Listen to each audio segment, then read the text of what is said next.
Question number 105 कर रहे हैं हम लोग सीरीज एलआर सर्किट में। कुछ क्वेश्चन हमने होमवर्क में दिए थे, तो मैं क्वेश्चन पढ़ता हूं पहले।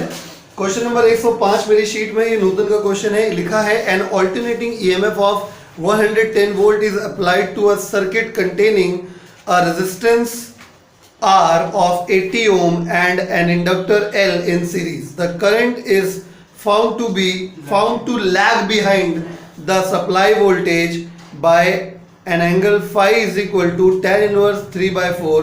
बच्चों को अक्सर नॉर्मली प्रॉब्लम आती है फेजर डायग्राम में, ठीक है। हम बार बार कह रहे हैं, बहुत इत्मीनान रखिए, फेजर डायग्राम में कोई दिक्कत नहीं होती है।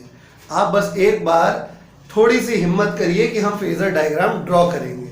आप जब एक बार आप ये बार बार करने लगोगे ना, फेजर डायग्राम ड्रॉ कर रहे हैं, ठीक है, तो आपको ऑटोमेटिकली ही चीजें समझ में आने लगेंगी। आप फंसेंगे अगर तो फेजर डायग्राम में ही फंसेंगे, नहीं तो नहीं फंसेंगे, ठीक है।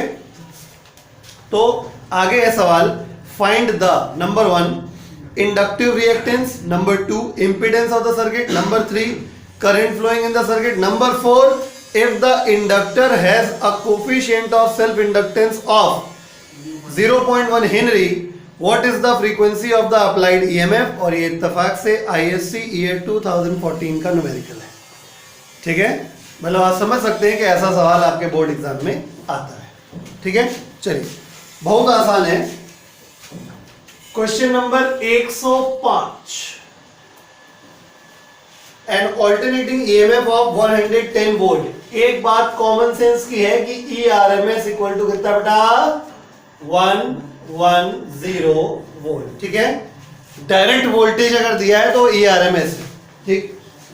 Applied to a circuit containing resistance, circuit में रेजिस्टेंस कितना है, 80 ohm, and inductor L in series. L कितना है भगवान ने पता नहीं, पूछा गया कि नहीं पूछा गया ये भी मुझे नहीं पता। बस ये जरूर है कि सर्किट में एल भी है और आर भी है, ठीक है।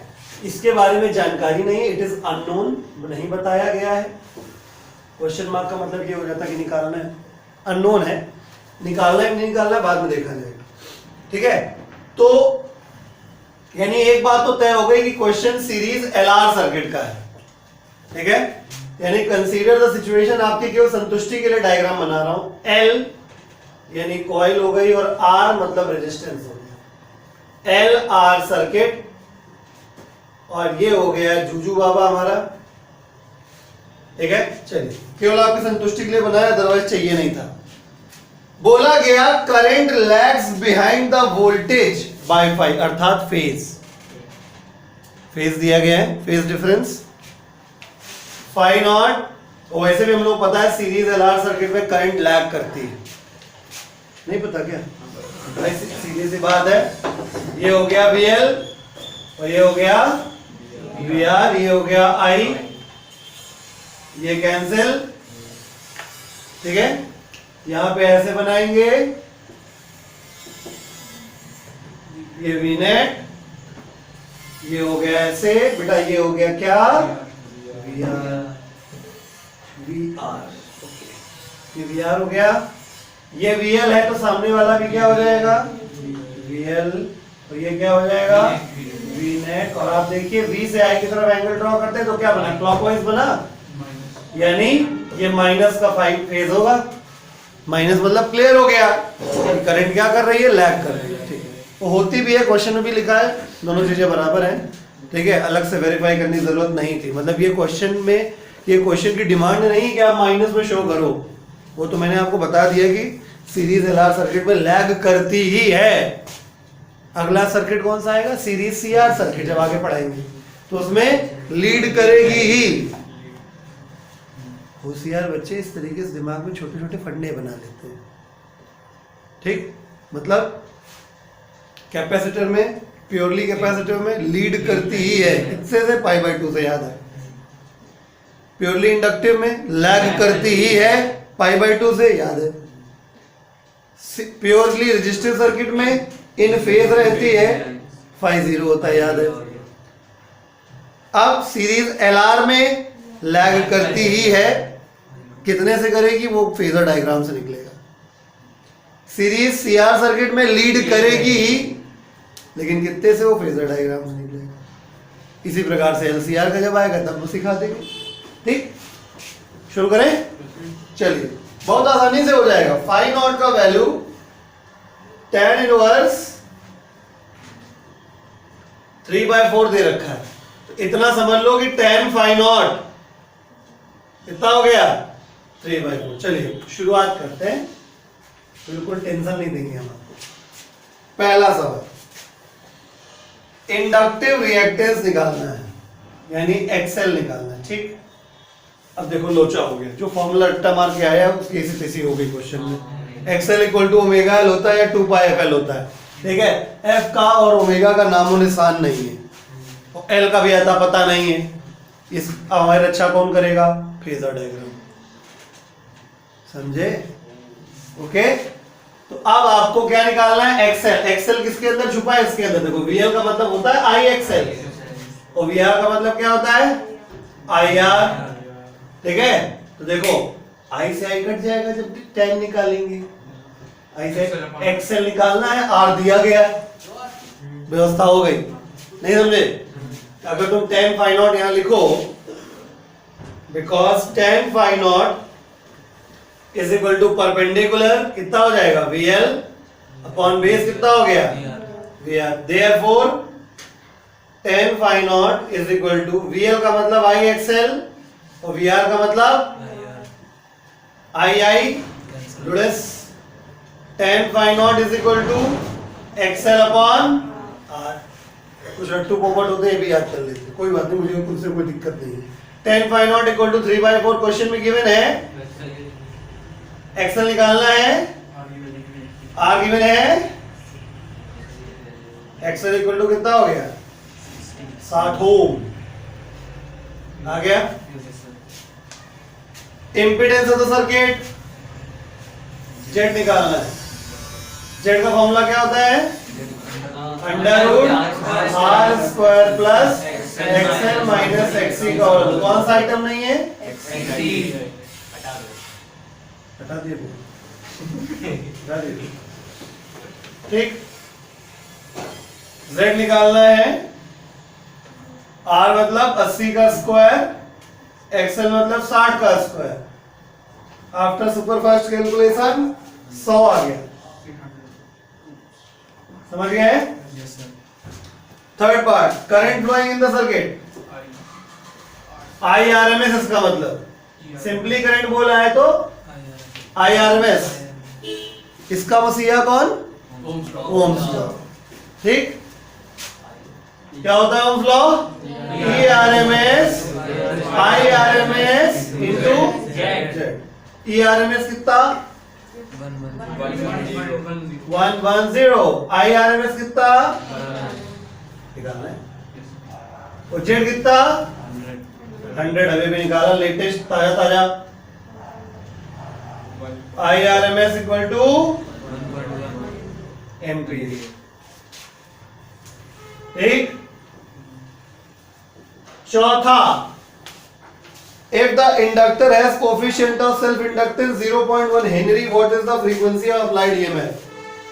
L का वैल्यू 0.1 H दिया है, फ्रीक्वेंसी निकालनी हो जाएगा, क्योंकि फॉर्मूला XL बराबर होता है 2πfL, और XL है अपने पास। कहाँ है? XL निकाला था, क्या? 60 2 पाई की वैल्यू 22/7 या 3.14। F निकालना है, L की वैल्यू 0.1, सॉल्व कर लेंगे। Frequency is equal to 95.54 hertz. समझ गए? कॉपी करिए। 106 number question, in the given circuit the potential difference across the inductor L and resistor R are 200 volt and 150 volt respectively, comma, and the RMS value of current in the circuit is 5 ampere। बड़ा सभ्य question है भाई, बता दिया गया properly कि IRMS 5 ampere है। Full stop. Calculate number 1 the impedance of the circuit and number 2 the phase angle between the voltage and the current given that tan 53 equal to 4/3। भाई पता नहीं क्या हो सकता, नहीं पाइथागोरस ट्रिपलेट सबको आता है, ठीक है। तो इस क्वेश्चन को हम करते हैं प्रोसीड। क्वेश्चन संख्या 106। इन the given circuit the potential, सुनिए, यानी सर जो क्वेश्चन बोला गया उसमें ये तो क्लियर है कि L और R लगा हुआ है, ठीक है। तो L हो गया कॉइल और R हो गया रजिस्टर। L ये है, R ये है, ये एक जूजू बाबा लगा होगा। इस सर्किट में जो करंट फ्लो कर रही है उसकी आरएमएस वैल्यू प्रॉपरली आपको 5 एम्पियर दे दी गई है। यहाँ पे जो VL होता है, यहाँ पे VL होता है ना, और यहाँ पे VR होता है, इन दोनों की वैल्यू दे दी गई है। VL की वैल्यू 200 है, हाँ जी, VL की वैल्यू 200 है और VR की वैल्यू 150 है। बहुत ही सज्जन क्वेश्चन है ये, सबको दे दिया है, ठीक है। तो इम्पीडेंस निकालना है बेटा, पहला सवाल Z निकालना है, ठीक। बहुत आसानी से निकल आएगा, देखो कैसे। हम जानते हैं, पांडे जी क्या जानते हैं, VL का मतलब होता है I इंटू XL। तो ये I इत्तेफाक से I RMS होता है। VL की वैल्यू है 200, I RMS है 5, लो XL आ गया।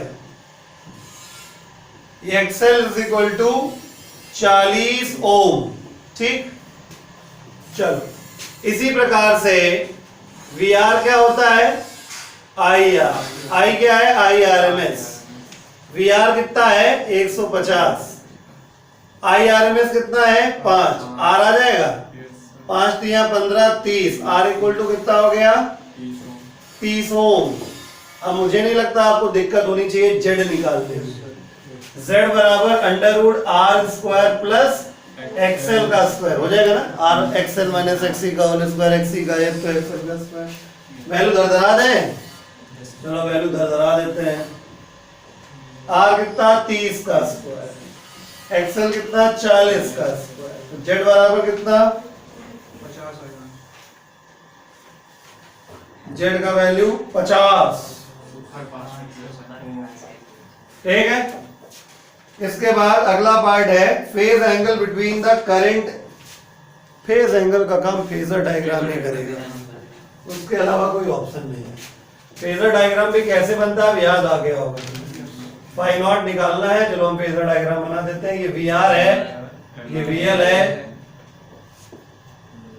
ये I है, ये VNet है, ये VNet हुआ, ये फाई नॉट हुआ, ये VR हुआ, अब याद हो गया होगा। ये VL हुआ गया बफ।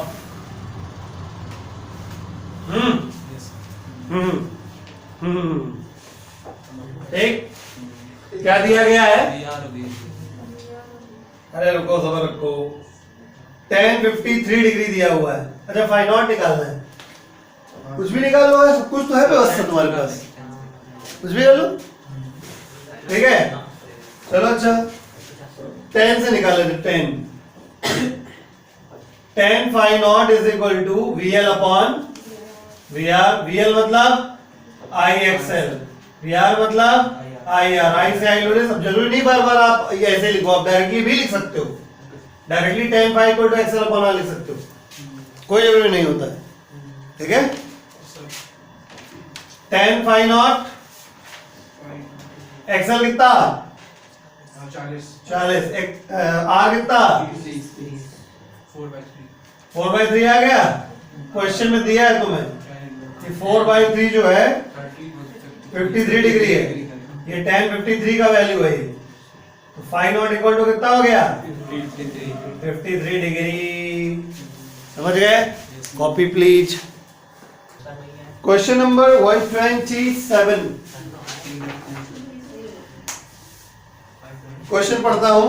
N AC circuit having an inductor and a resistor in series draws a power 560 watt from an AC source marked 210 210 volt dash 60 hertz full stop. The power factor of the circuit is 0.8. No problem नहीं लिखना question में।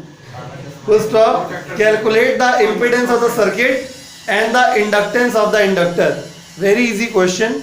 आप power के नाम से अगर डर गए हैं तो बहुत बड़ी गलती है. समझिए, एसी सर्किट में इंडक्टर रजिस्टर सीरीज में लगा है, पावर जो कंज्यूम हो रही है वो एवरेज दी जाती है 560 वाट. जो स्पेसिफिकेशंस हैं वो 210 वोल्ट और 60 हर्ट्ज हैं. ये ERMS है और ये F है. The power factor of the circuit यानी cos phi नॉट 0.8 डेसिमल लगा भैया. ये calculate the impedance of the circuit देखा जाएगा. सबसे पहले तो मुझे जो समझ में आ रहा है मुझे वो करना है. Average power equal to E RMS IRMS cos phi naught. Therefore 560 ERMS 210 IRMS नहीं पता, cos phi not 0.8.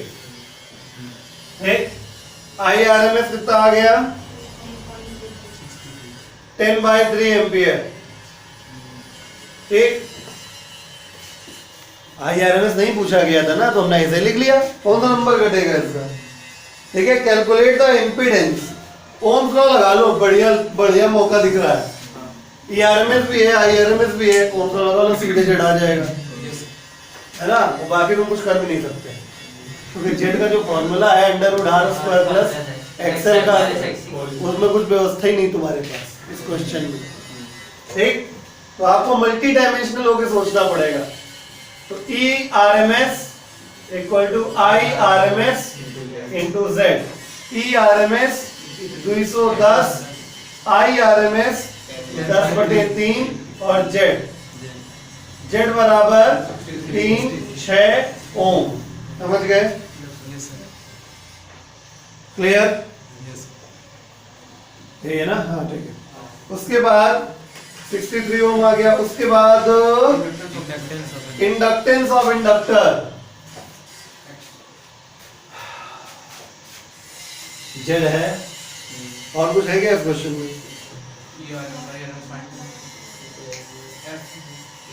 Inductance of power factor. अरे पावर फैक्टर है, फेजर डायग्राम का रास्ता खोल के रखा है.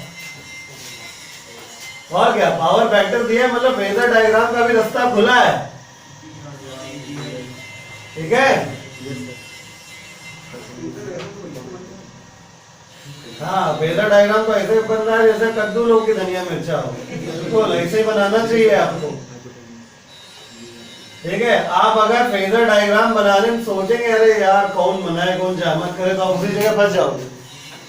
ठीक है, ये फाई नॉट है. ठीक है, cos phi नॉट दिया हुआ है. cos phi naught is equal to base VR upon Vnet. cos phi naught is 0.8. VR का मतलब R और Vnet का मतलब Z है. ठीक है, R आ जाएगा. आ जाएगा. R बराबर 0.8 इंटू 63. R बराबर भी आ गया. कितना आ गया. R बराबर आ गया 50.4 ओम. ठीक है, बस कहानी खत्म. अब क्या लगा दो. Z बराबर √r² प्लस XL का स्क्वायर. ठीक, Z है R है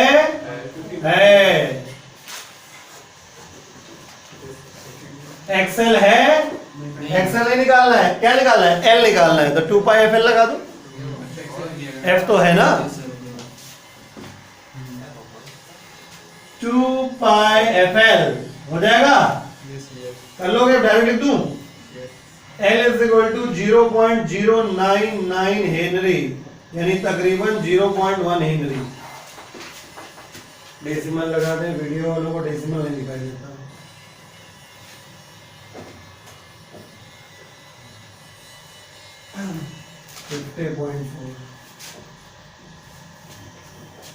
ठीक है, तो 127 नंबर हो गया ये आपका।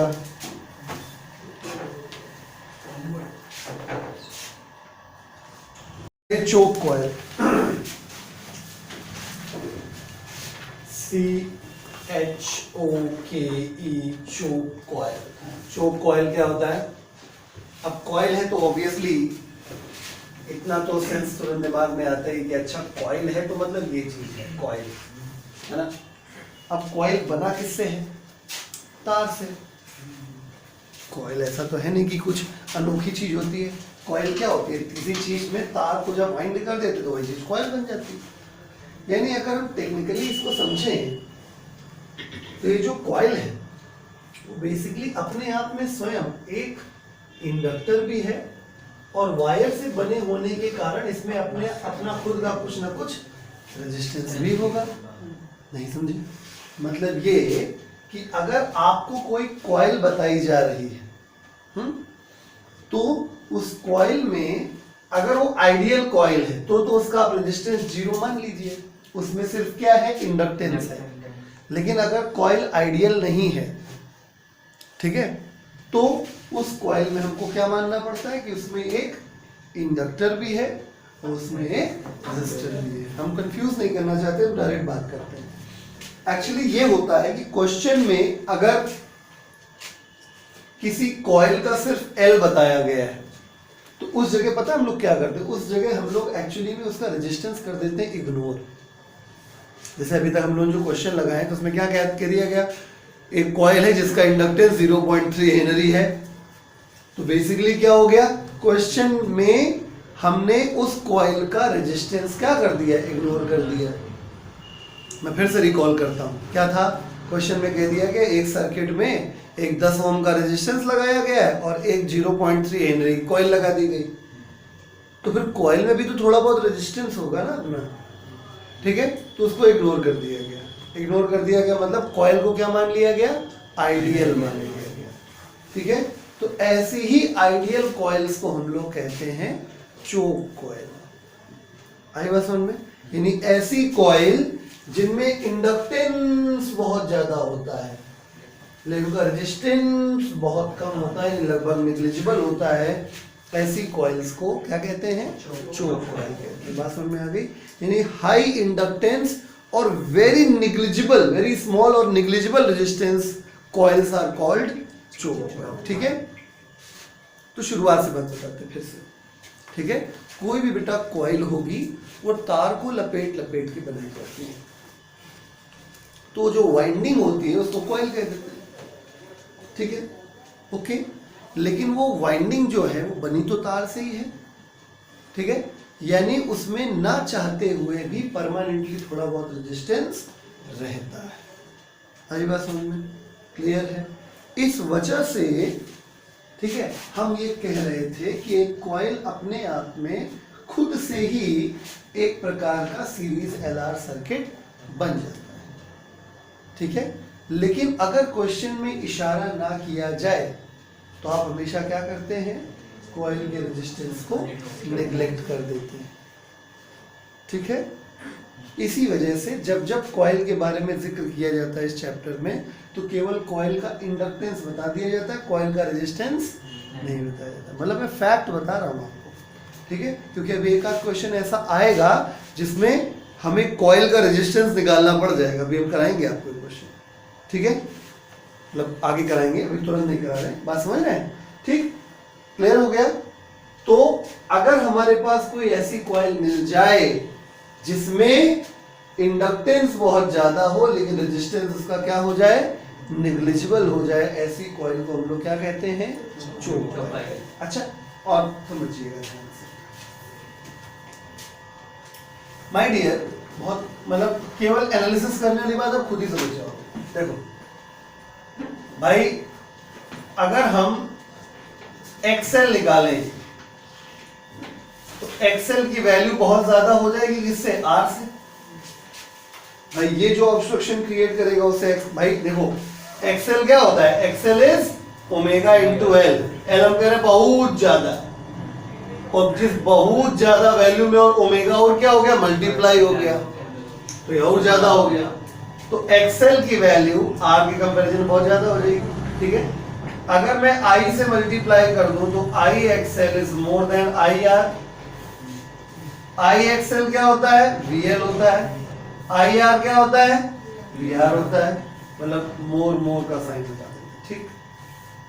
तो अगर मैं फेजर डायग्राम बनाऊं तो वीएल ये बनेगा,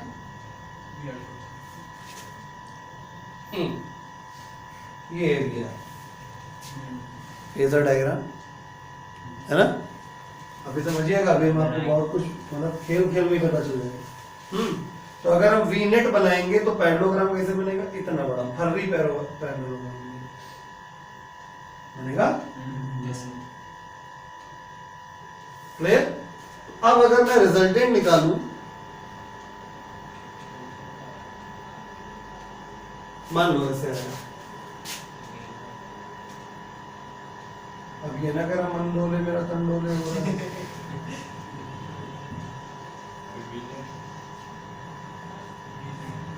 ठीक है, तो ये क्या हो गया? V net. आप देखो ये एंगल लगभग 90 डिग्री नहीं है क्या?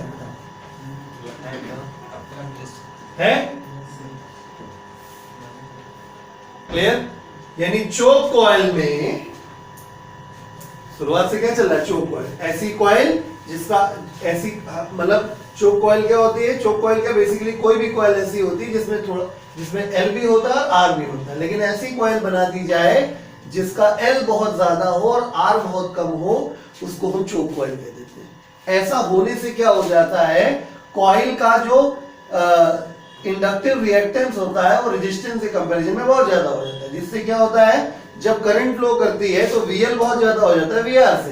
तो वीएल जब बहुत ज्यादा हो जाता है, वीआर बहुत कम हो जाता है, तो फेज एंगल लगभग 90 डिग्री का हो जाता है। और जब 90 डिग्री का हो जाता है तो पावर का फॉर्मूला क्या होता है? Average power is equal to E RMS into I RMS into cos phi naught होता है। फाई नॉट की वैल्यू कितनी हो गई? 90 डिग्री। तो कॉस 90 कितना होता है? 0। ठीक है, तो एवरेज पावर कितनी आ जाएगी बताइए? 0 वाट। यानी कि चोक कॉइल क्या करती है? लगभग पावर लॉस शून्य कर देती है। आई बात समझ में? चोक कॉइल पावर लॉस शून्य कर देती है। और माय डियर, ऐसी स्थिति में अगर सर्किट में करंट फ्लो करेगी तो उस करंट को क्या कहेंगे? Wattless current. क्या कहेंगे? Wattless current. अगर आपको याद हो, हमने पहले ही पढ़ाया वाटलेस करंट। आई बात समझ में? ठीक है, चोक कॉइल समझ में आ गया। ठीक है, तो चोक कॉइल एक ऐसी कॉइल होती है जिसमें एल और आर होता तो दोनों है, लेकिन अगर हम चोक कॉइल की बात करें तो चोक कॉइल में एल बहुत ज्यादा होता है, आर बहुत कम हो जाता है, जिसकी वजह से पावर लॉस लगभग ना के बराबर होता है। ठीक है, तो ये होती है चोक कॉइल। तो हेडिंग यहाँ पे डाल दिए choke coil, CHOKE, choke coil लिखिए। अचोक कॉइल देखो इसके अंदर, फिर हम जैसा ऐसा बोले वैसा वैसा कॉपी करिएगा बोर्ड से। A choke coil is simply an inductor. A choke coil is simply an inductor. A choke coil is simply an inductor with a large inductance. A choke coil is simply an inductor with large inductance. A choke coil is simply an inductor with a large inductance, comma, which is used to reduce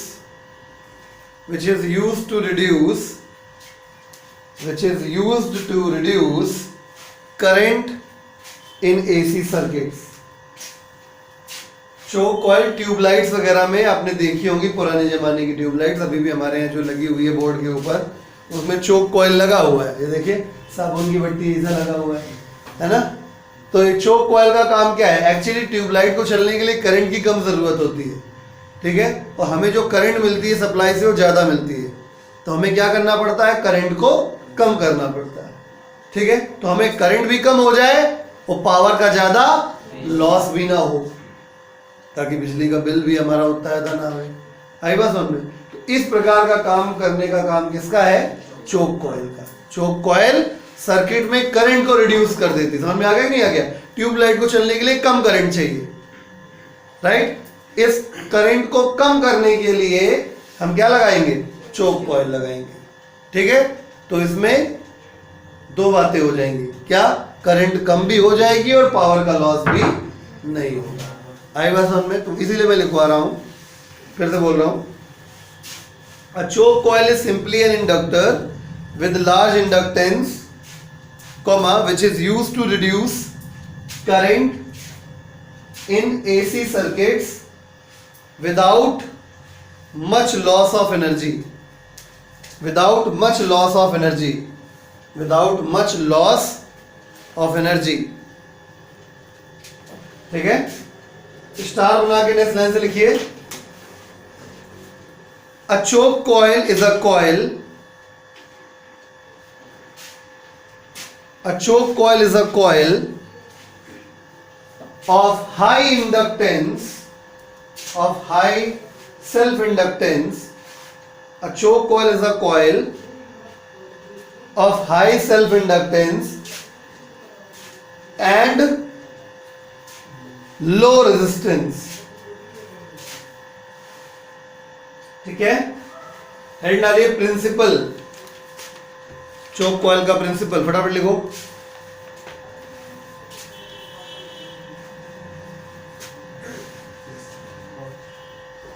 ठीक है, principle लिखिए, due to high inductance and negligible resistance,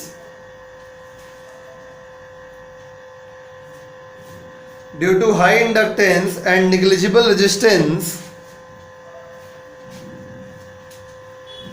comma, the phase difference phi naught, the phase difference phi naught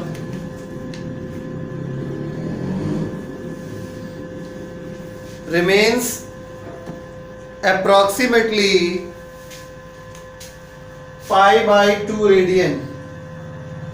degree में काम नहीं होता, radian में लिखिए, approximately pi by 2 radian. ठीक है, हेड आ रही है कंस्ट्रक्शन।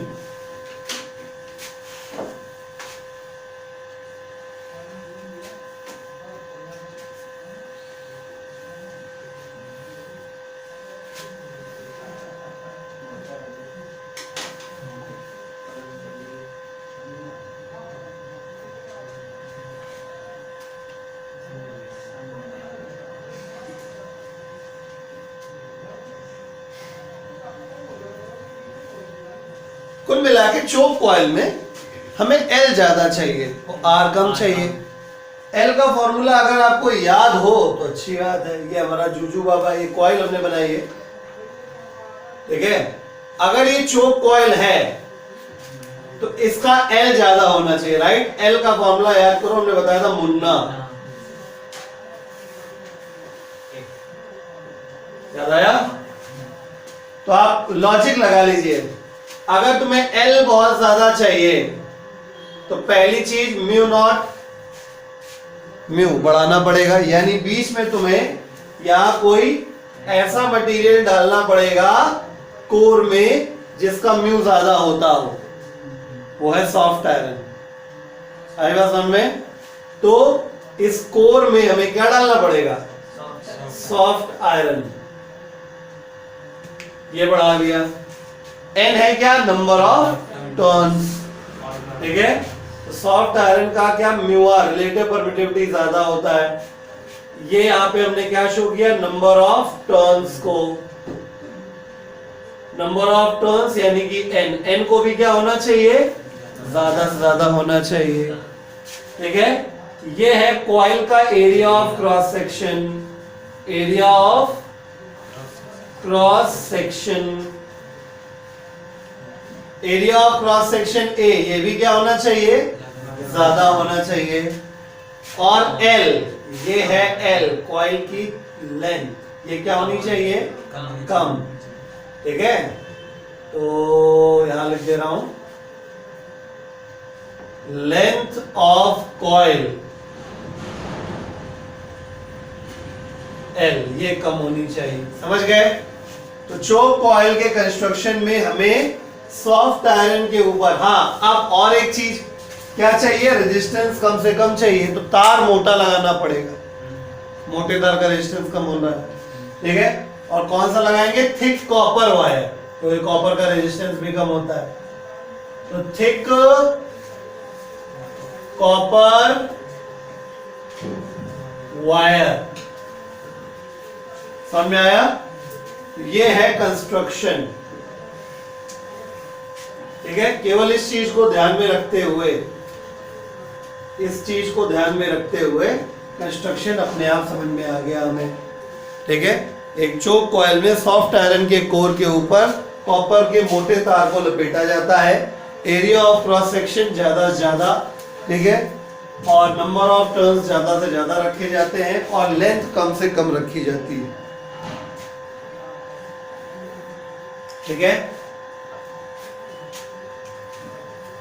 ये प्लस है, ये माइनस है, ये E बराबर E naught sine omega T होता है। जो करंट फ्लो करेगी यहाँ पे I, ऐसे करंट फ्लो करेगी, ये करंट फ्लो कर रही है, जो करंट फ्लो करती है इस करंट को हम लोग कहते हैं वाटलेस करंट। ये करंट कौन सी होगी, वाटलेस करंट होगी। बनाइए फटाक से, हेड डालिए वर्किंग, वर्किंग। तो देखिए मैंने आपको ये बताया कि बेसिकली चोक कॉइल अपने आप में खुद में क्या होती है, अपने आप में एक खुद एक सीरीज एलआर सर्किट होती है। तो लिखिए basically any coil is a series LR circuit in itself. Basically any coil is a series LR circuit in itself, अपने आप में। तो consider the situation, ये अगर एक चोक कॉइल है तो चोक कॉइल अपने आप में क्या हो गई, एक सीरीज एलआर सर्किट है, ठीक है। तो दैट इज हेंस एक्सएल ज्यादा होगा आर से, ये हो गया। दैट इज हम फेजर डायग्राम बनाएंगे तो ऐसे बनेगा, तो क्योंकि ऐसा होता है इस वजह से पावर कितनी हो जाएगी, 0 वाट हो जाएगी। नहीं समझे, मतलब पहले आपको क्या ड्रॉ करना है, ऐसे करना है ये, फिर स्टेप 2 में आपको ये करना है, फिर आपको तीसरे स्टेप में ये करना है, और चौथे स्टेप में आपको ये 1 2 3 एंड 4 कॉपी कर लीजिए। देखिए तो अल्टीमेटली यानी कहने का तात्पर्य यह हुआ इतने पूरे डिस्कशन के बाद कि चोक कॉइल को आप जब भी क्वेश्चन में अगर चोक कॉइल आ जाए, ये बात बहुत ध्यान समझिएगा, तो इसको भी कुछ अनोखा मत डील करिएगा। कहने का मतलब ये है चोक कॉइल भी वही कॉइल है जो आप अभी तक करते चले आ रहे थे, अभी तक भी तो आप यही कर रहे थे। कॉइल जो भी मिल रही थी, कॉइल का केवल एल ले रहे थे, उसमें आर था या नहीं था तुमने अभी तक ध्यान ही नहीं दिया, हमने बताया नहीं, तुमने ध्यान नहीं दिया, राइट। तो चोक कॉइल को भी अब तुम्हें पता है, लेकिन अब चोक कॉइल जब भी आ जाए तो इग्नोर कर देना है। नहीं समझे, मतलब तुम्हारा ज्ञान मैंने एक स्टेज आगे बढ़ा दिया। अभी तक तुम अंधेरे में चल रहे थे, अभी तक तुम ये जान रहे थे कि कॉइल में सिर्फ एल होता है। आज तुम्हें पता चला कि कॉइल में बेसिकली एल भी होता है और आर भी होता है। तो अब हम क्या किस स्टेज पे पहुंच गए हैं कि अगर जब तक क्वेश्चन में कॉइल का रेजिस्टेंस हमसे ना निकलवाया जाए तब तक हम कॉइल का रेजिस्टेंस 0 ही मान के चलेंगे, ठीक है। और इसका एक एग्जांपल है अपने पास चोक कॉइल, ठीक है। यानी चोक कॉइल भी हमारे लिए वही कॉइल है जो अभी तक हम काम कर रहे थे। बात समझ में आ गया, फिर से एक बार बोल दे रहा हूँ, फिर समझिए। बिल्कुल होता है, वही तो मैं बोल रहा हूँ कि कॉइल जब बनती है तो तार से बनती है, तार में रेजिस्टेंस होगा, फेरे पड़ गए तो इंडक्टेंस आ गया, एल आ गया, ठीक है। तो कॉइल में बाय डिफॉल्ट एल और आर होता है, लेकिन जब तक हमसे क्वेश्चन में कॉइल के रेजिस्टेंस के बारे में जबरदस्ती तिखार के ना पूछा जाए, तब तक हम ये मान के चलते हैं कि कॉइल में रेजिस्टेंस नहीं है, सिर्फ एल है। ठीक है, और इसी प्रकार हम चोक कॉइल को भी लेके चलेंगे, यानी चोक कॉइल भी ऐसी कॉइल होगी जिसका आर हमको नहीं लेना है, केवल क्या लेना है, एल लेना है। मतलब चोक कॉइल सिर्फ हमारे लिए एक नया नाम है, कंसेप्ट पुराना है। आ गई बात समझ में? चलिए क्वेश्चन नंबर 100 करेंगे मेरी शीट का। क्वेश्चन नंबर 100, ये नूतन बुक का क्वेश्चन है। क्वेश्चन में पढ़ रहा हूं, a lamp with a resistance of 8 ohm is connected to a choke coil. तो आप कोई टेंशन नहीं है कि चोक कॉइल कुछ अनोखी चीज है, वही है। A lamp with a resistance of 8 ohm is connected to a choke coil as shown. ये है फिगर, ये लैंप बताई गई है, लैंप, और ये बताई गई है चोक कॉइल। ठीक है, the arrangement is connected to an AC source of 110 volt. Question आगे पढ़ रहा हूं। The arrangement is connected to an AC source of 110 volt, full stop. The current in the circuit is 11 ampere, full stop. The frequency of the AC is 60 Hz, full stop. Find number 1 impedance of the circuit and number 2 inductive reactance of choke coil. ये question ISC year 2001 का है। ठीक है, तो मैं फिर से कह रहा हूं, फिगर में इतना बना हुआ था, फिगर ये सब बना हुआ था, जूजू बाबा और ये वो। ठीक है, 110 यहाँ पे लिखा हुआ है वोल्ट, ये नीचे एसी सोर्स लिखा हुआ था। ठीक है, इस प्रकार से था। ठीक, तो क्वेश्चन मतलब ठीक है ना, अब टेंशन तो नहीं हो रहा। चोक कॉइल का नाम देखते, मतलब चोक कॉइल वही अपना पुराना वाला कॉइल है, कुछ नई बात नहीं है। ठीक, ओके। तो लैंप में रेजिस्टेंस है 8 ओम, और चोक कॉइल का कुछ पता नहीं है, ना इसका सेल्फ इंडक्टेंस पता है, ना इसका एल पता, ना एक्सएल पता है, कुछ नहीं पता। कोई बात नहीं, चलिए शुरू करते हैं कहानी। फ्रीक्वेंसी जो दी गई है वो 60 हर्ट्ज दी हुई है, यानी इतना तो समझ में आ ही गया होगा कि ये ERMS है और ये F है। ठीक है, चलिए सबसे पहली बात, हमें इंपेडेंस निकालना है। इंपेडेंस निकालने के लिए अपने पास सबसे पहला स्टेप होता है √R² plus XL minus XC का होल स्क्वायर। समस्या ये है कि यहाँ R है, XC नहीं है, कोई बात नहीं, मतलब XC तो है नहीं। देखो ना, अगर तुम ये लगाओगे, सोचो अगर तुम ये लगा तो Z बराबर √R² plus XL minus XC का होल स्क्वायर लगाते हो तो XC तो है ही नहीं, C का तो दमो निशान नहीं है, छोड़ दो। अब क्या बचा, XL का स्क्वायर, तो XL भी तो नहीं है। दो चीजें अननोन हो गई, एक इक्वेशन से कैसे निकलेगा? ठीक है, ये ऑप्शन तो खत्म हो गए। अब जब ये ऑप्शन खत्म हो गई तो अब क्या करेंगे, अब ओम्स लॉ के पास चलेंगे। ERMS equal to IRMS into Z। ERMS कितना है 110, IRMS दिया गया है 11 एम्पियर। क्वेश्चन में बताया गया करंट फ्लो कर रही है, तो 11 एम्पियर अगर करंट फ्लो कर रही है, ठीक है, तो ये क्या हो गया, IRMS का वैल्यू हो गया। ठीक, तो ये हो गया 11 और ये Z, 11 से काटेंगे कितना हो गया 10, तो Z इज इक्वल टू कितना हो गया 10 ओम। 10 ओम हो गया। फिर सेकेंड पार्ट है inductive reactance of choke coil. तो क्या निकालना है, एक्सएल निकालना है। सुनिएगा, एक्सएल निकालने के लिए सबसे पहले दिमाग निकालना है, एक्सएल बराबर ओमेगा एल लगा देंगे। चलो ओमेगा नहीं है, हम 2 पाई FL लगा देंगे। अरे भाई लेकिन तुम्हें एक्सएल चाहिए और एल भी तो नहीं पता,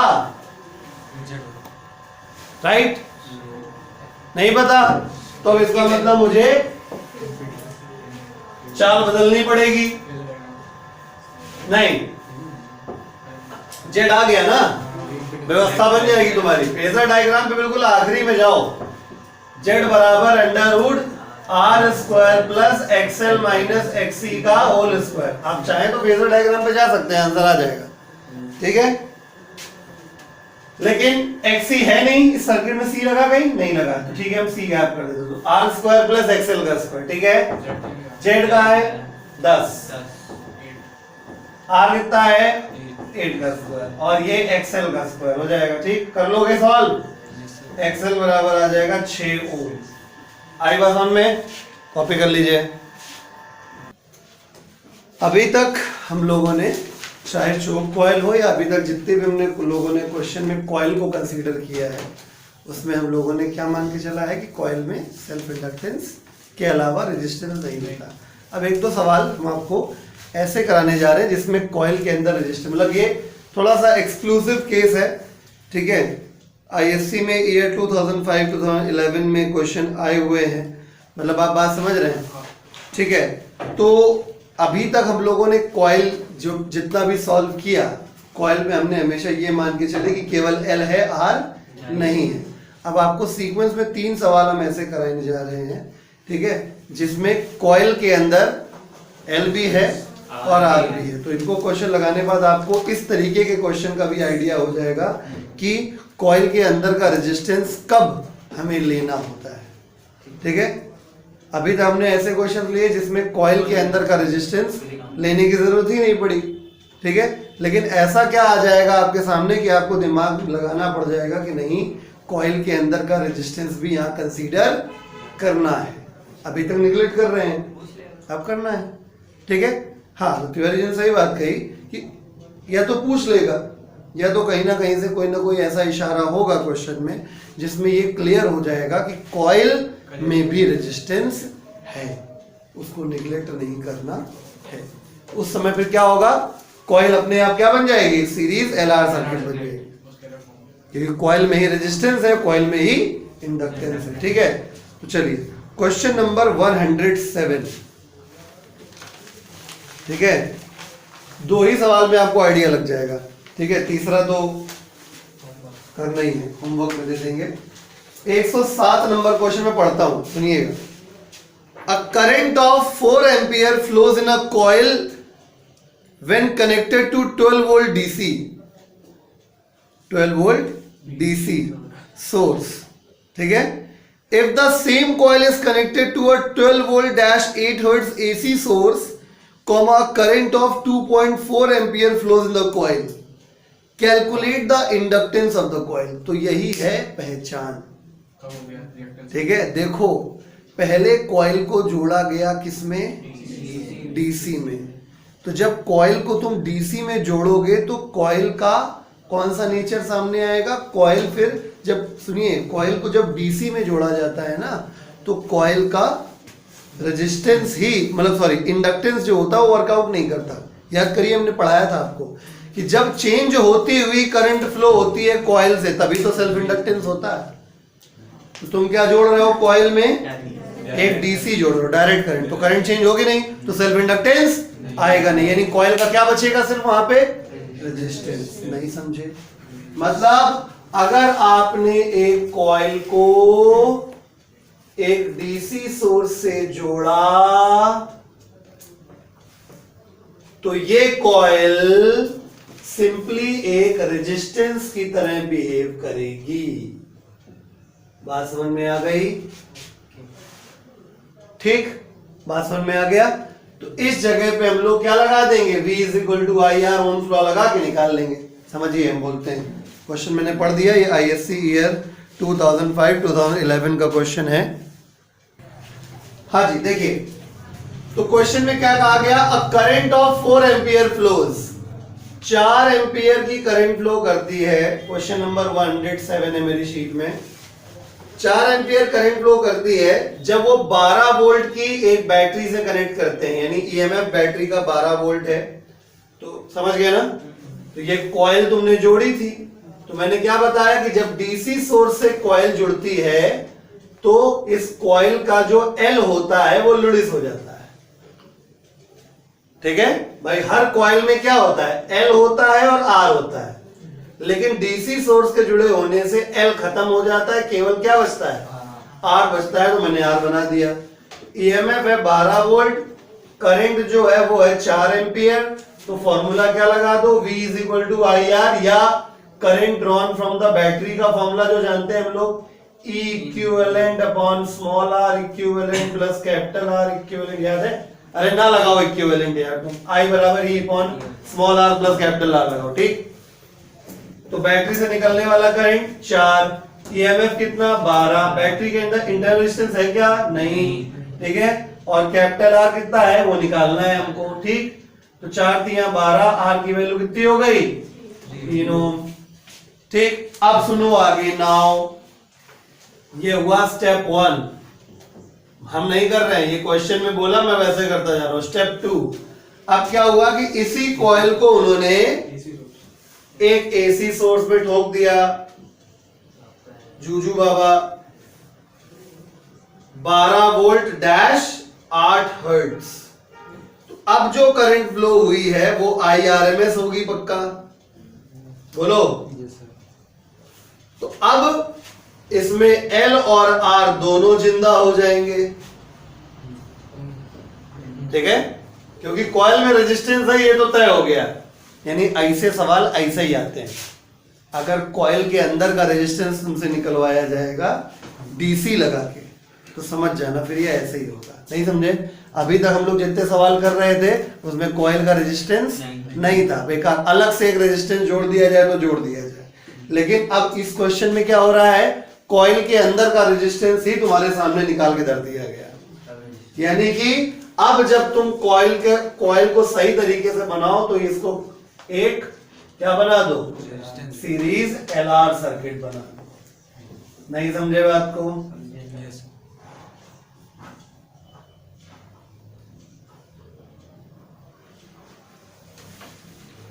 ये 12 वोल्ट यानी ERMS 12 वोल्ट, फ्रीक्वेंसी 8 हर्ट्ज, और यहां पे IRMS कितना है 2.4 एम्पियर। तो हमें calculate the inductance of the coil निकालना है। क्या निकालना है? L निकालना है। निकल आएगा बड़े आराम से। कैसे? देखो भाई, देखिए ओम्स लॉ लगा दो, ERMS equal to IRMS into Z, ठीक है। ERMS कितना 12, IRMS कितना 2.4, Z कितना होता है under root R square plus XL minus XC का स्क्वायर, XC हट गया XL का स्क्वायर, समझ गए? तो ये कितना हो जाएगा 120, तो 12 ये 10 ये 2 ये 5, ये हो गया 5, 5 का स्क्वायर 25, ठीक है ना। R का स्क्वायर, R कितना निकाले थे हम लोग 3, 3 का स्क्वायर हो गया 9, XL का फॉर्मूला होता है 2 पाई f L, हो जाएगा। 2 भी है, पाई भी है, f भी है 8, L नहीं निकाल लोगे? बोलो सॉल्व कर लेंगे। L की वैल्यू आ जाएगी 1/4 पाई हेनरी। आप डेसिमल्स में निकालना चाहो आप डेसिमल में भी निकाल सकते हो, नहीं बल्ले पड़ा। मैं फिर बता देता हूं, एक बार ध्यान सुनिए। अभी तक हम लोगों ने जब कॉइल को डील किया तो हमने हमेशा कॉइल के केवल सेल्फ इंडक्टेंस को ही डील किया। हमने कॉइल के अंदर जो रेजिस्टेंस होता है वास्तविकता में होता है उसको हम लोगों ने आज तक इग्नोर किया। कब तक इग्नोर किया? चोक कॉइल तक इग्नोर करते चले गए, ठीक है। चोक कॉइल में इग्नोर करने की कंडीशन ही होती है तो वहां तक इग्नोर करते चले गए, बाकायदा कोई दिक्कत नहीं हुई। लेकिन कभी कभी क्वेश्चन टेक्निकल आ जाता है और क्वेश्चन में इस बात को भी उभार दिया जाता है कि कॉइल के अंदर भी तो जो रेजिस्टेंस है उसको भी लो, ठीक है। तो ऐसी स्थिति में क्वेश्चन कैसे बन के आएगा? तो क्वेश्चन ऐसे बन के आएगा, आपसे बोला जाएगा कि इस कॉइल को हमने पहले डीसी से जोड़ा, तो जब डीसी से जोड़ोगे तो कॉइल जैसा नहीं बल्कि उसके अंदर जो रेजिस्टेंस है उसके जैसा बिहेव करेगी। तो उस सिचुएशन में हम लोग ओम्स लॉ लगा के या current drawn from the battery का फॉर्मूला लगा के उस कॉइल का क्या निकाल लेंगे? रेजिस्टेंस। फिर तुम्हें इसी क्वेश्चन में आगे बोला जाएगा कि अब इसको एसी से जोड़ दिया गया है, तो अब यही कॉइल एक सीरीज LR सर्किट की तरह बिहेव करने लगेगी। R आपको ऑलरेडी आ ही चुका है, बोलो R आप ऑलरेडी निकाल ही चुके होगे, बाकी सारा सवाल बिल्कुल वैसे ही बन गया जैसे अभी तक हम लोग कर रहे थे। आई बात समझ में? तो क्वेश्चन में इस प्रकार से अगर हो तो पहले आपको आर निकालना पड़ेगा डीसी वाले से, फिर आप नॉर्मल उसको वैसे ही करेंगे। यानी दो बातें ध्यान में रखने वाली हैं।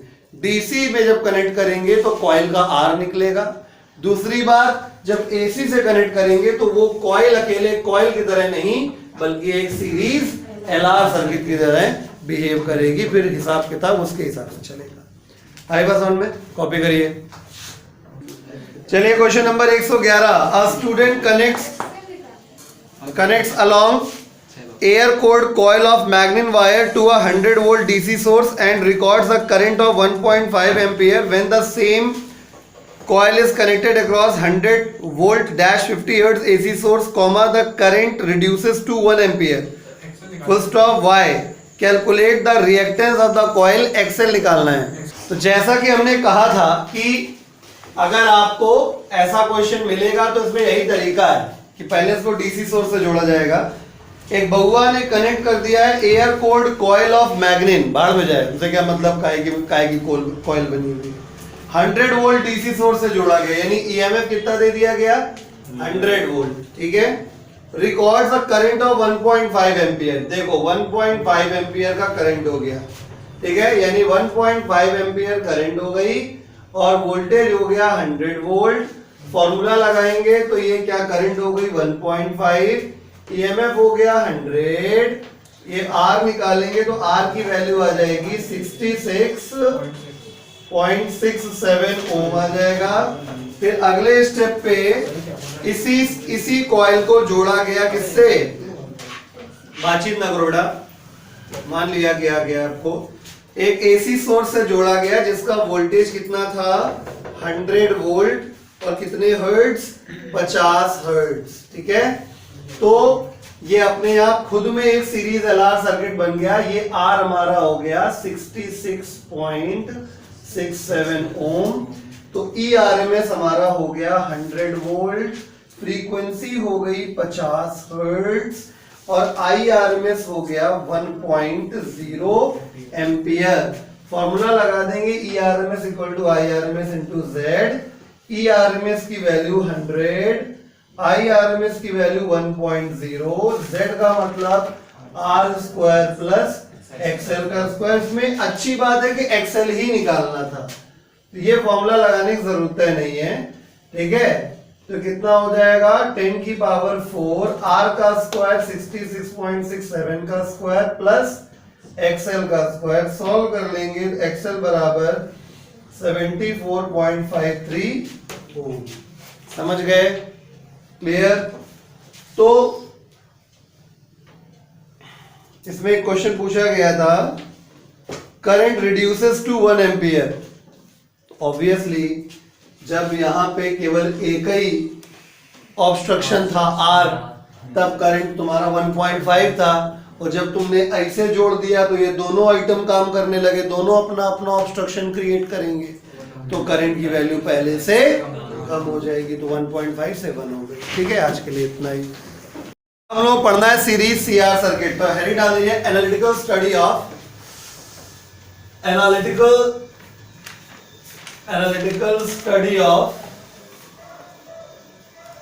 Series CR circuit. Analytical study of series CR circuit. Series CR circuit की एनालिटिकल स्टडी करनी है। तो let at any instant of time, let at any instant of time t,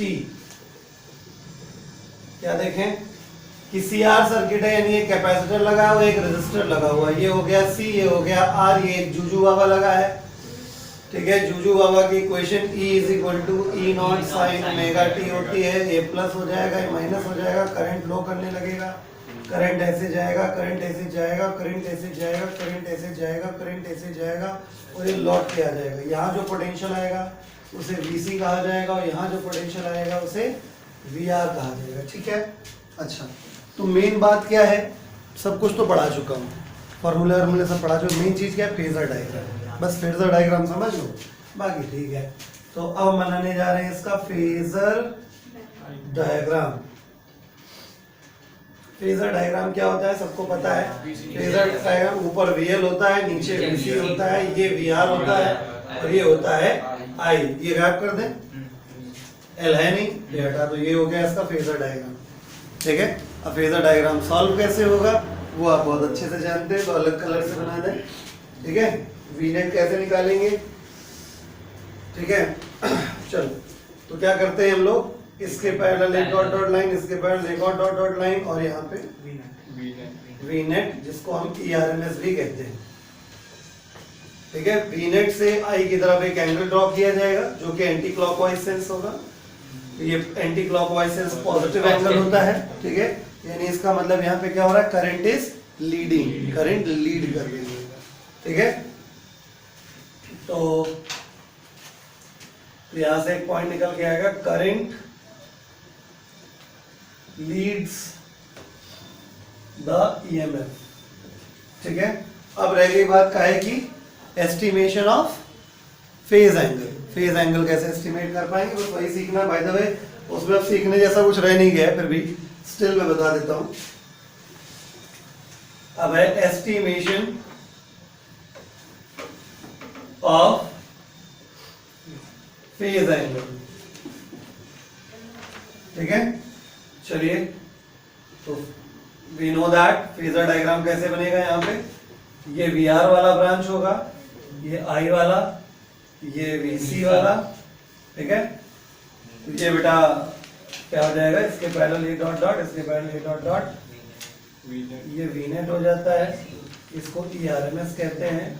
ठीक है बेटा, ये साइड किसकी, VR की, ये साइड किसकी, वीनेट की, ये किसकी,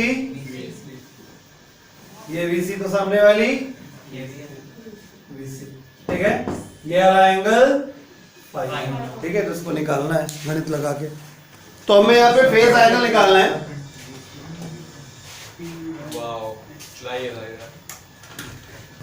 देखिए अब यहाँ पे हमें क्या निकालना है, फाइ नॉट निकालना है, चाहे साइन कॉस टेन जैसी व्यवस्था बने निकाल लेंगे। ठीक है, तो जैसे साइन फाइ नॉट से आप निकालते हैं।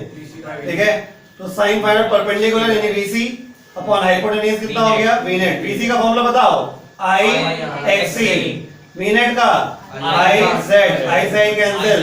ठीक है, अल्टीमेटली किसी भी तरीके से आपका फाइ नॉट आ जाएगा। ऐसे ही cos फाइ नॉट निकाल लेते हैं जो कि पावर फैक्टर ही होता है। ठीक है, बेस अपॉन बेस कितना है, VR, हाइपोटेन्यूज कितना हो गया, वीनेट। VR को क्या लिखूं, IR, वीनेट को क्या लिखूं, I से I कैंसिल, इससे भी क्या आ जाएगा आपका फाइ नॉट आ जाएगा। ऐसे ही tan फाइ नॉट क्या करूं, VC अपॉन VR। ठीक है, IXC और IR, I से I cancel, ultimately phi naught आ जाएगा। ठीक है, कॉपी कर लीजिए फटाफट। हो गया। चलिए क्वेश्चन नंबर 109 करेंगे हम लोग। AC voltage V is equal to 200 sin 314 T is applied across a series CR circuit where C is equal to 318.2 microfarad and R is equal to 7 ohm. Find number 1 capacitive reactance, number 2 impedance, number 3 peak and RMS current, number 4 phase angle, number 5 voltage across circuit elements.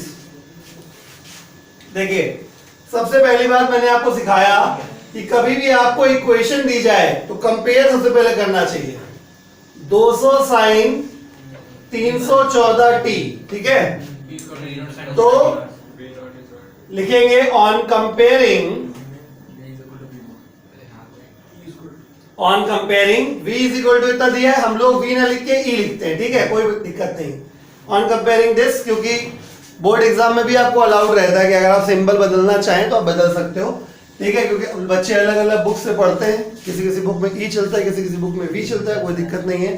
तो on comparing this with किसके साथ, E is equal to E naught sine omega t, we get क्या पाया, E naught is equal to 200 volt and omega is equal to 314 radian per second. आगे बढ़ते हैं, और क्या क्या दिया है, गिवन है C का वैल्यू कितना 318.2 माइक्रोफैरेड एंड और क्या दिया है R का वैल्यू 7 ओम्स। तो क्या निकालना है? पहला पार्ट कैपेसिटिव रिएक्टेंस XC निकालना है। फॉर्मूला होता है XC का 1 अपॉन ओमेगा C।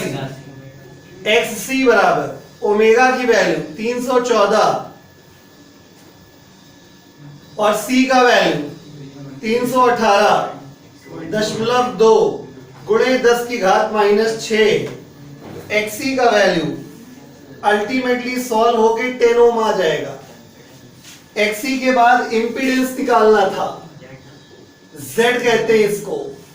इसका जनरल फॉर्मूला होता है √R² plus XL minus XC का होल स्क्वायर।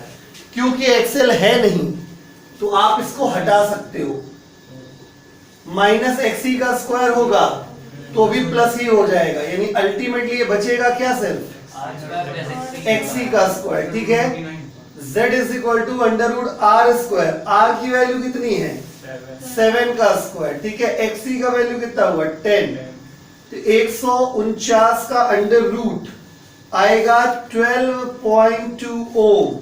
चलिए तीसरे पार्ट पे आते हैं। तीसरा पार्ट है peak and RMS current. Peak current निकालनी है और आरएमएस भी, तो पहले आरएमएस निकाल लेते बेटर रहेगा। IRMS पहले निकालें। IRMS निकालने के लिए व्यवस्था क्या है ओम्स लॉ। ठीक है, तो हम लोग लगाएंगे हाँ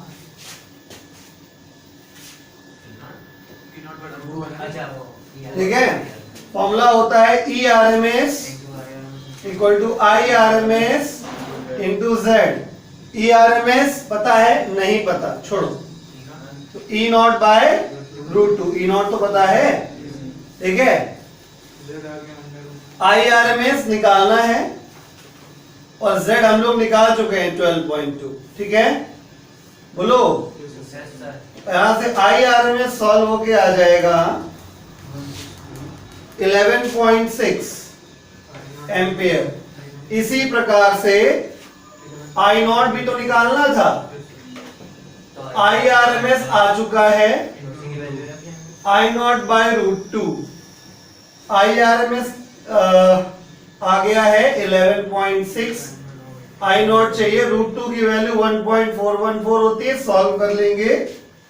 I0 की वैल्यू आ जाएगी 16.4 एम्पियर।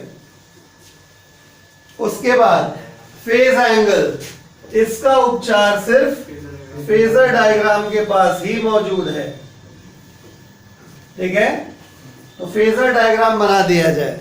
फेजर डायग्राम में ये ब्रांच VR की है, ये I की है, ये VC की है, ये रिजल्टेंट बनेगा, ये VNet हो जाएगा जिसे ERMS कहा जाएगा, ये फाई नॉट हो जाएगा।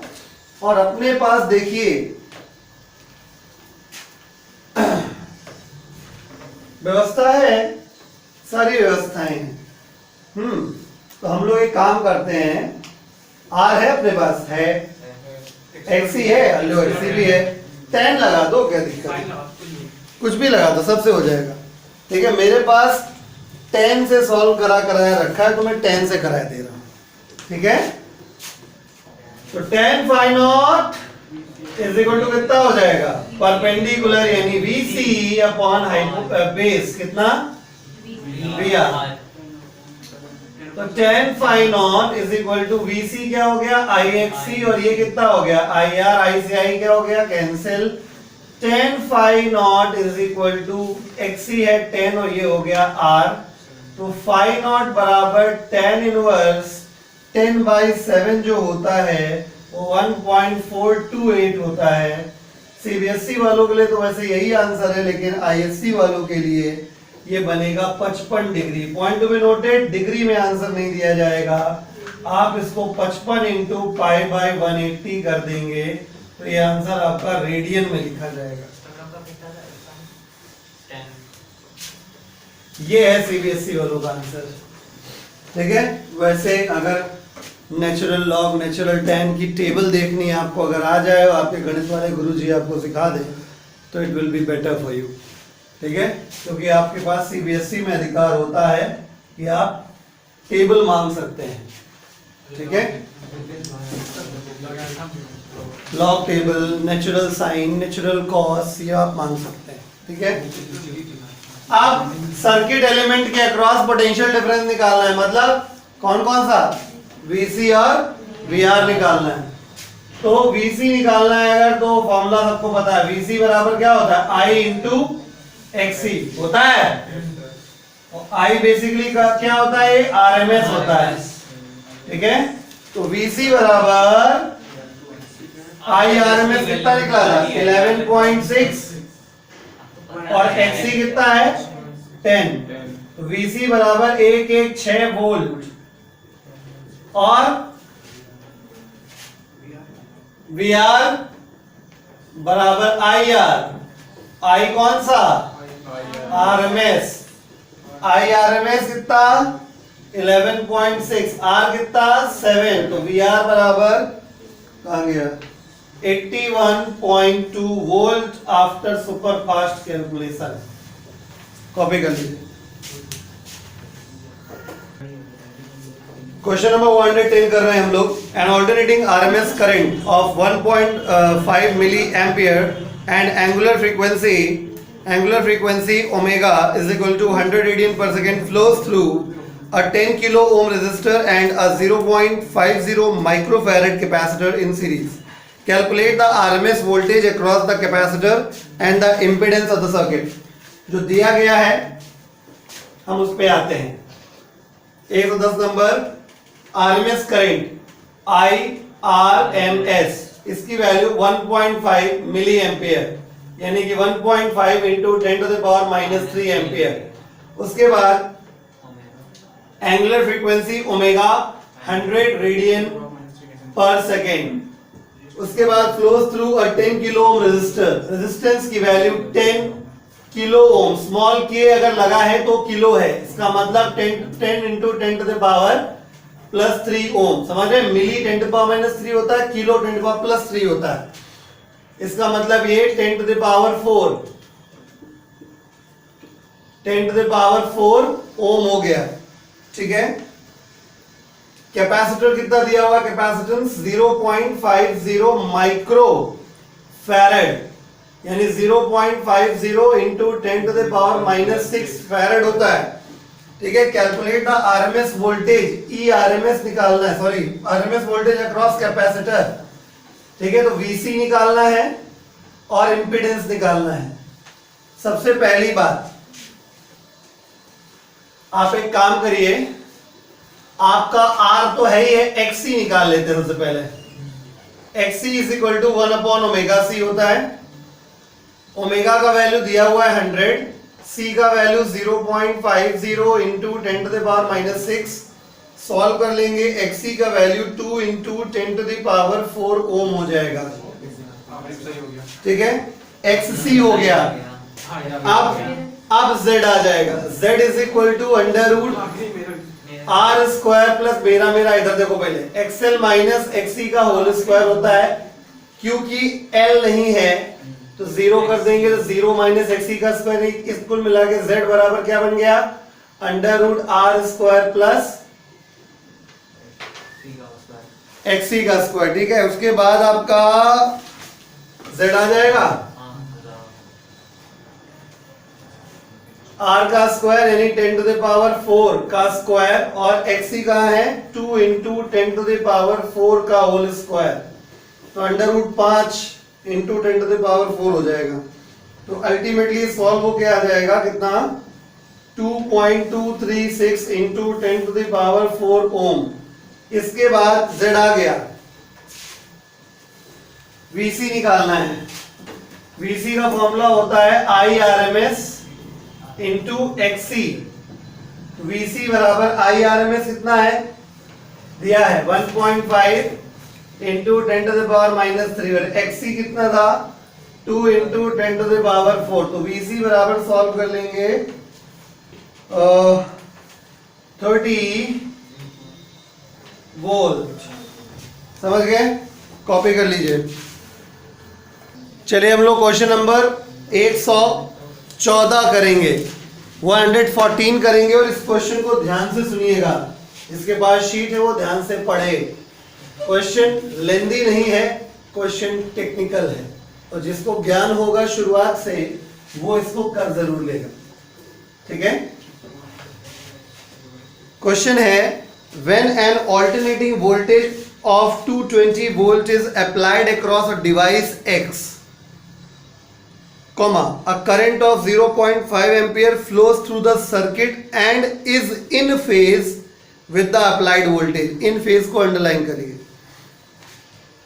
ठीक है? जिसके पास अकल होगी वो समझ गया होगा, केवल एक ही ऐसी डिवाइस होती है जिसमें करंट इन फेज फ्लो करता है, वो है रेजिस्टर। यानी ये X 100% क्या रहा होगा? रेजिस्टर रहा होगा। ऐसे पहचान करी जाती है। ठीक है? आगे पढ़ता हूँ, शुरुआत से पढ़ता हूँ। When an alternating voltage of 220 volt is applied across a device X, current of 0.5 ampere flows through the circuit and is in phase with the applied voltage. Full stop. When the same voltage is applied across the another device Y, again the same current flows, but it leads the voltage by pi by 2 radian. अब अगर अकलमंद हो तो समझ जाओ leading किस में होती है? कैपेसिटर में होती है, पाई बाई 2 की। यानी 100% ये डिवाइस Y कौन है? कैपेसिटर है। ठीक है? तो पहला सवाल है part A, name the device X and Y। पहले कर चुके पढ़ते पढ़ते। अब बचा बी। ठीक है? Compute the current in the circuit when the same voltage is applied across the series combination of X and Y। यानी हमने X और Y को सीरीज में जोड़ा है और सेम वोल्टेज लगाया। अब करंट कितनी करंट फ्लो करेगी? मैं इसको ओरली बता सकता हूं आपको। ठीक है?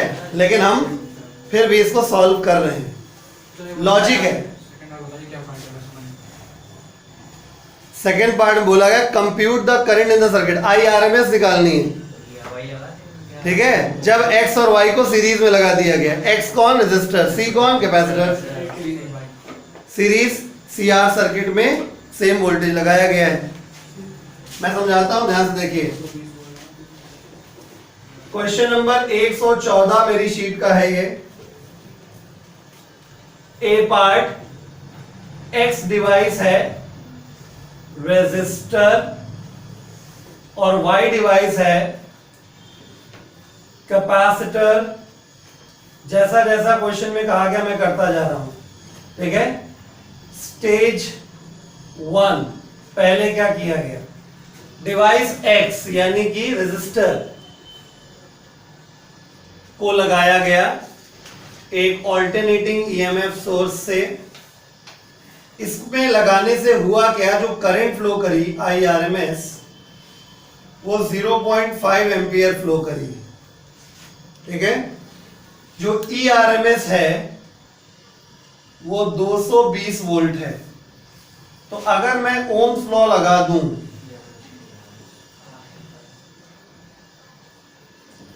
ठीक है, तो ERMS equal to IRMS into Z होता है।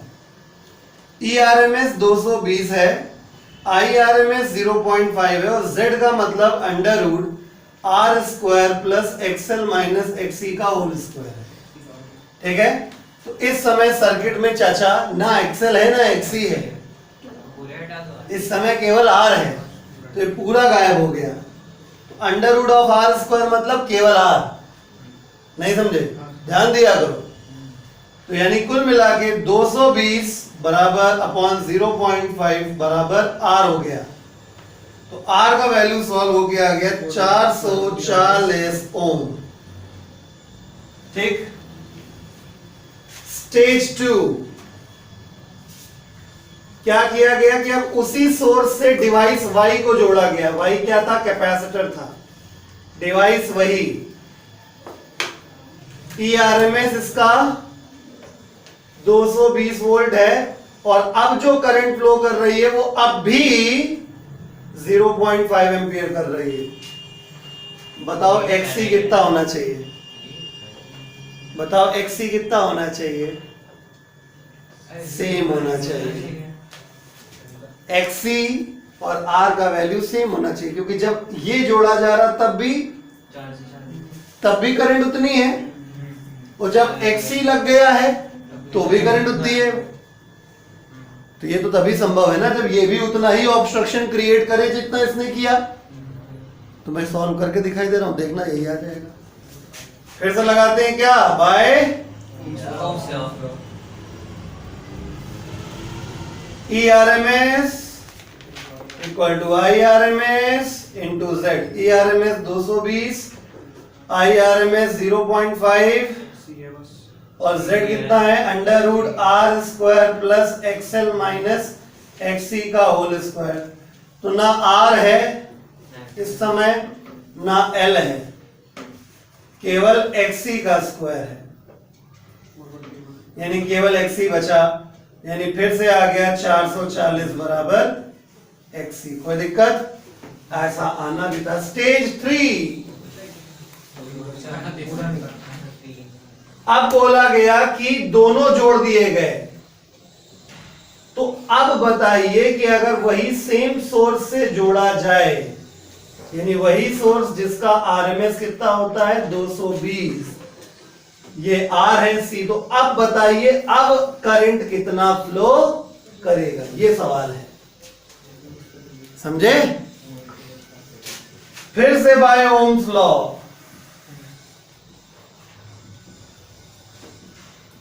ERMS IRMS Z।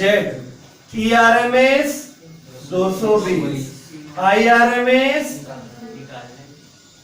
Z बराबर under root R square plus XL minus XC का क्या नहीं है? बस XL नहीं है। तो क्या हो गया? IRMS 220 बटे under root R square, R का है 400, दोनों सेम ही है। 440 ये भी है और 440 ये भी है। IRMS 3536 ampere. 3536 समझ गए? कॉपी कर लीजिए।